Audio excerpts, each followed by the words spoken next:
জান্নাত থেকে একটা বুরাক জিবরাইল নিয়ে বাইতুল্লাহর সামনে হাজির হয়ে গেলেন। বুরাকটা বাইতুল্লাহর সামনে রাখা নবীকে গেলেন রাতের গভীরে নবীরে ডাকতে, নবী কই? আপনারা আমারে কোনদিন দাওয়াত দিও নাই, রাজাইলে মাহফিল। এই যুবকেরা, মোনাজাতের প্রতি বিশ্বাস করবে না। যদি আমি যাই খাওয়ান দিতেছো মোনাজাত ছেড়ে উঠতে যাবো, সাথে সাথে মোনাজাত ছেড়ে দেবো। খবরদার, মোনাজাতে ওয়াজের মূল নাভি, মূল বরকত। আপনারা আমারে কোনদিন দাওয়াত দিও নাই, রাজাইলে মাহফিল। যারা আসবে আল্লাহর জন্য আসবে। ওই এক আল্লাহর বান্দা নাকি খানার আয়োজন করছে, দোয়া চাইছে তার ছেলেদের জন্য। এটা সুন্দর ভালো কাজ, কিন্তু এইভাবে খাওয়ান দিতে যে বহু মাহফিল কিলাকিলি ঝগড়া লেগে মাহফিল বন্ধ হয়ে গেছে এলাকায়। এর চেয়ে বেশি ভালো অনেক জায়গায় দেখছি আলহামদুলিল্লাহ দুপুরে খাওয়ায়, সবাইকে দাওয়াত দিয়ে খাওয়ায়। অনেক বড় লোক দেখছি মাহফিল হয় রাত্রে, দুপুরে খাওয়ায়। আপনারা আরো উত্তম হইল মাদ্রাসায় খাওয়াই দিবেন ছাত্রদেরকে, যারা 24 ঘন্টা কোরআন শরীফ পড়ে। কি এই তো খাইয়ে লইয়া আবার রাস্তায় যে বিড়ি খান। তারপরে যেহেতু খাওয়ানোর আয়োজন করছেন, আলহামদুলিল্লাহ দোয়া করি। আর আপনারা একটু শান্ত থাকেন। আর আল্লাহ বলেন, আমি শুধু আল্লাহ, মুহাম্মাদের আছে ব্যবধান নেই। সব নবী কার আছে? আল্লাহ আছে। আল্লাহ কার আছে? একমাত্র রহমতের নবীরা আছে। হ্যাঁ, নবীর নবুয়তের সীমানা শুধু জমিনে না, আছে একদিনে।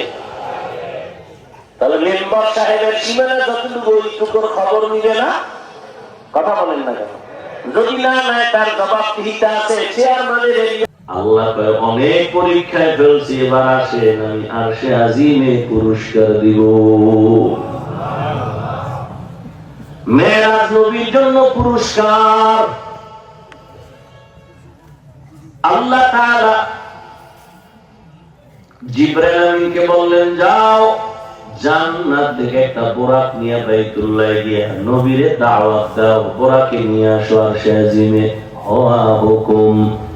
जिब्राइल को उशताब बुराके के जन्नत से कर इंतखाब, सजा उसको ज़ेवर से तू ताबा, फिर उसको तू काबा में लेकर के जा। জান্নাত থেকে একটা বুরাক জিবরাইল নিয়ে বাইতুল্লাহর সামনে হাজির হয়ে গেলেন। বুরাকটা বাইতুল্লাহর সামনে রাখা নবীকে গেলেন রাতের গভীরে নবীরে ডাকতে, নবী কই? কই কথার তিন জবাব, তিনটা কথা আছে। নবী কই বলে চাচাতো বোন উম্মে হানির ঘরে নবী ঘুমাচ্ছেন। কেউ বলেন না নবী হাতিমে কাবায় ঘুমাচ্ছেন, কেউ বলে না রহমতের নবী শিয়াবে আবু তালিবের মধ্যে ঘুমাচ্ছেন। চাচাতো বোনের ঘরে গেলেন। তিনটার সমাধান আমি এখন দিতে পারবো না। জিবরাইল গেলেন নবীকে সজাগ করার জন্য। ঘরের মধ্যে জিবরাইল ঢুকবেন, দরজা আটকানো, নবী ওখানে তন্দ্রাচ্ছন্ন গভীর ঘুমে না। জিবরাইল ঘরের ছাদ থেকে ফাঁকা করে ভেতরে ঢুকলেন। এই বিল্ডিং এর ছাদ, খেজুর পাতার ঘর। এখন নবী তো ঘুমায়, জিবরাইল ঢুকা নবীকে কেমনে সজাগ করবেন? মাথায় হাত দিবে না, শরীরে কোথাও ধরবে না। জিবরাইল আমিনের 600 নূরের পাখা রহমতের নবীর পা মোবারকের কিনারায় গিয়া পাখা পায়ের তলায় লাগায় দিলেন। নবী সজাগ হলেন। তাকায় দেখে জিবরাইল।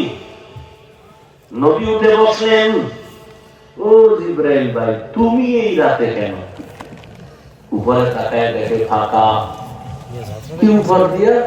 এখান থেকে না, যে দরজা আছে না, দরজা বাদ দিয়ে এখানে উপর থেকে আসছে।